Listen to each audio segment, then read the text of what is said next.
wanda yake nufin yayi haji Allah bai bashi iko ba, ko yana da ikon bai samu damar yi ba, to karka damu. Haji tana nan gaban ka, akwai haji tare da kai, kusa da kai, dab da gidanka, tana nan kusa da kai, ba sai kai wancan ba.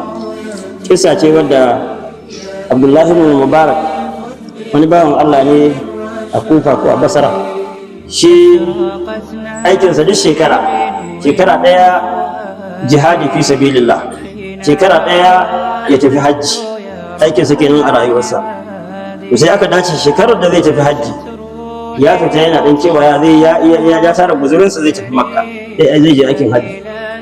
Sai biya wani juji wurin zuba shara, sai ya ga wata boyar Allah, wata baiwar Allah tana tsintar gutsatsarin abubuwan da aka jefar da 'yan matattun kaji da wasu abubuwa haka, tana tsinta. Sai tsaya gurin da sai ce, gurin Allah me ya same ki? Sai ta ce shi, bawan Allah ka tafi ka bani cikin sha'ani na. Ce a'a bawar Allah ki gaya min da Allah abin da ya same ki, me sha'anin ki? Sai ta ce tun da ka tsananta, ni armila ce, uwar marayu ce, ina da 'ya'ya marayu, mahaifinsu ya rasu ya banni da su, kuma ba ni da abin da zan ba su, sannan mutane ba su fahimce ni ba bare su taimake ni. Saboda haka na zo nan, abin da nake bisa larura ya halatta gare ni in ci, domin ni mutarra ce, da ni da 'ya'yana in kai musu marayu. Sai ce haka ne? Ce ina zuwa. Sai tafi gida, sai ce an fasa zuwa Makka ne.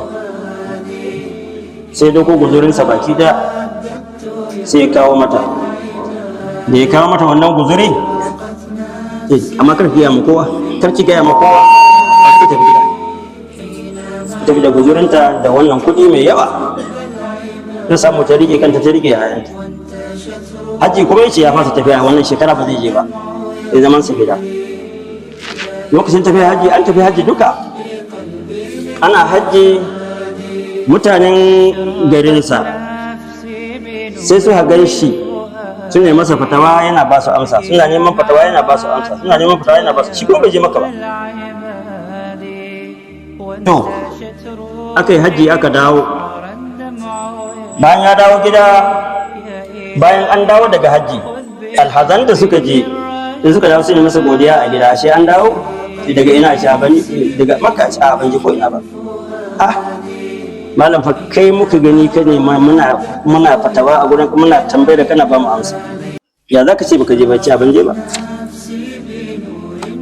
Ja in ja dai ke shi bai je ba, ko sun ce ya je, sun gan shi.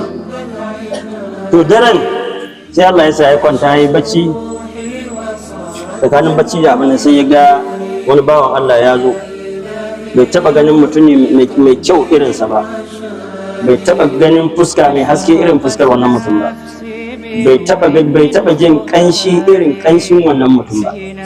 Ya taba ganin sai abin ta ce Abdullah, ka san ni? Sai ce ban gane ka ba. Ya ce to ni ne masoyinka, ni ne Muhammadu Rasulullah,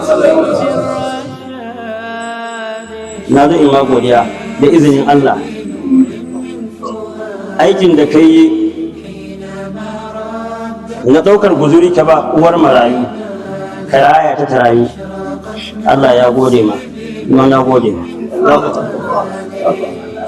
Albarkacin wannan abin da ka yi, Allah ya halicci mala'ika da diri irin dirinka, da fuska irin fuskarka, da kama irin taka, kaman kai ne, zubinka kaman kofinka aka yi aka kai Saudiya.